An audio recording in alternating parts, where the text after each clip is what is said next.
Come with us to Washington, D.C. We will tell you everything to do and see. We will also show you the best restaurants and the best food to eat, and also take you to the best view of the city, which just happens to be for free. We'll go to the Pentagon 9/11 Memorial and explain all about the direction that the benches are facing, and then tell you everything about the National Cherry Blossom Festival and when to go to see the beautiful trees in action. Come along. Welcome to VO's Travel. Where to go and what to see. With kids! As I go through this video, I'll not only tell you the things that we did and give you details about each, but I will also share our 3-day itinerary. We wish we could have stayed much longer, but 3 days was all we had, so this is what we did. But before we go into all of that, you need to download the app Spot Hero. It saved our lives in regards to parking in Washington, D.C., and I do have a video all about how to use that in my video about apps to use while traveling, so check that out for more details. The first thing we did on day 1 was stop at Ford's Theater. After we found parking, we headed in, and you do need to purchase tickets to visit this site. It was $3 a person, so not bad at all, and worth every penny. We did allow about 1 hour of time at Ford's Theater, and that included a ranger talk, a little bit of time on our own, and then time to check out the house across the street where Abraham Lincoln died. Both of those locations do have stamps for your National Park passport books. If you don't know about that, check out my video here. After that, we walked 5 minutes to the old post office clock tower. That is located in the Trump International Hotel, and you do enter at the backside of the hotel by Starbucks. It is free to enter and is part of the National Park System, so there is a stamp for your passport there as well. The view is spectacular and the third tallest structure in Washington, D.C. There's an amazing view up there, especially if you're not able to go to the top of the Washington Monument. Currently, the clock tower is closed due to training, but is set to open sometime soon. One fun note, when we were up there, we saw 3 helicopters flying together. The ranger that was up there informed us that the president flies in one of the 3 helicopters. So if you see that in the sky while in DC, know that you are looking at the president. After that, it was time for lunch, and we walked the 5 minutes to Ollie's Trolley, and I suggest you do too. It was diner food. You order at the counter and then find a table to sit down and eat. It was really good food and great prices too. After lunch, we had a 30-minute walk to the U.S. Capitol. We did have an appointment to tour there at 2:30, so we had a little extra time. On our way to the Capitol, we did stop at the United States Navy Memorial, and they had over 20 stamps for your national passport book. That was super cool. Also, as we were walking towards the Capitol, the coolest thing happened. The president and his motorcade drove by, so we had to sit down and watch that. Like I said earlier, we had a tour of the Capitol scheduled for 2:30. In order to get your tour scheduled, you do need to contact your state senator or congressman. It did take a good half hour to get through security, so plan extra time for that. The tour lasted about an hour, and we were also lucky enough to get Senate gallery tickets. That was through our state senator as well. We were not allowed to take any phones or cameras inside, but you could watch what was going on from the TVs as you were waiting in line. This photo, courtesy of the New York Times, is what it did look like when we were in there. After our Capitol tour, we were due for a little snack. Make sure to stop at a roadside stand and try their hot dogs. They're amazing. From the Capitol, we had a 10-minute walk to get to Union Station, where we were boarding a bus for a special nighttime light tour of Washington, D.C. We got to Union Station a little bit early just to check it out, and I'm so glad that we did. Our tour started at 7 p.m., but we had to be there at 6:30. I highly suggest buying the Washington, D.C. sightseeing pass from Groupon. It saved us probably a couple $100 and included our nighttime bus tour, a day hop-on, hop-off bus tour, and a tour of Mount Vernon that we did the next day to see where George Washington lived. The nighttime bus tour lasted 2 hours. That did include a half hour where we got to exit the bus to go check out the Lincoln Memorial at night. That was a really special place to see.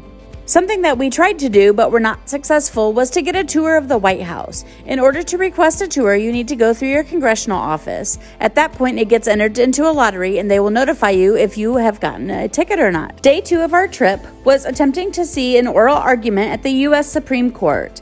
Unfortunately, we weren't able to do that either. Right now, due to COVID, the U.S. Supreme Court building is closed to the public, but look for it to reopen soon. When we were there in 2019, in order to see an oral argument, you had to get in line really early in the morning. We just didn't get there early enough, so we were not one of the first ones in line, and therefore not chosen to go in to see the oral arguments.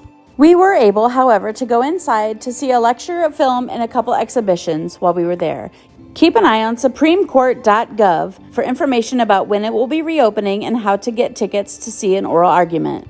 Another place to keep your eye on for anything and everything touring Washington, D.C. is the YouTube channel Trip Hacks DC. He goes into amazing detail and gives you great advice on everything. After the Supreme Court building, we grabbed lunch and then headed a half-hour drive to Mount Vernon. Parking was free there. There is lots of things to do and see while you're there, including George Washington's tomb. You can also walk around the entire property, checking out all of the old buildings and animals that were there. In one of the buildings, there's a reenactment of Martha Washington, including a Q&A. One of the biggest exhibits there was to tour the mansion. That took about a half hour. All in all, we spent about 2 hours at Mount Vernon. The one thing that my son wanted to see were George Washington's teeth. Make sure you stop in the museum to see those before you leave. We got done with Mount Vernon around 2 or 3 p.m. and then headed the half-hour drive to Arlington Cemetery. It's $2 to park there, and once you get into the cemetery, follow the signs to the tomb of the unknown soldier. It is absolutely quiet there, so if you have little kids, bring something to keep them a little busy.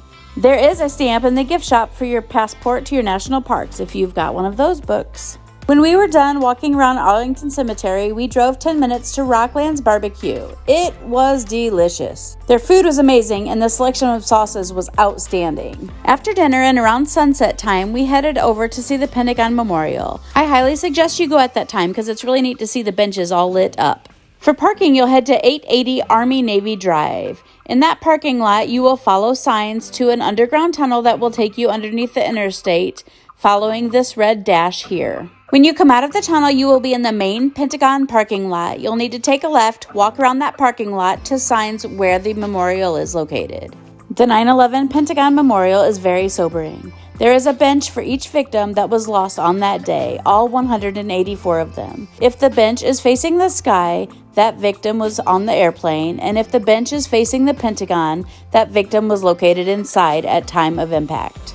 On our third and last day, all that was on our itinerary was to do the big bus hop-on, hop-off tour, and it was amazing. My suggestion is to do one lap around the entire route and then go back around a second time and then choose when you will want to get off and what you will want to see. It takes you all around the National Mall, which is the green space pictured, which is the land between the Washington Monument and the United States Capitol.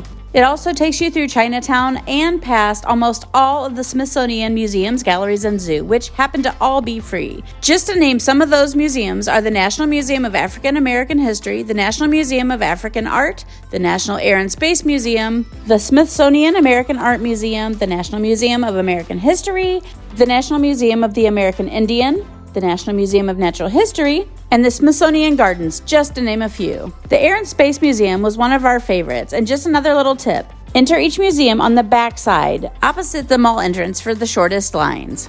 If you're a Chinese food fan like we are, hop off near Chinatown Garden. The food was amazing and the environment was super fun. And last, but definitely not least, everybody wants to see the cherry blossom trees in Washington, D.C. So here's a few things to know about that. There is a cherry blossom festival that runs every year, usually the last week or two of March through the first couple weeks of April. NationalCherryBlossomFestival.org will give you all the information that you need, including the peak bloom date forecast. Thank you so much for coming along with us to Washington, D.C. We cannot wait to go back, and we hope that you have a blast too. And as always, I hope that you remember to choose joy and take all of the pictures.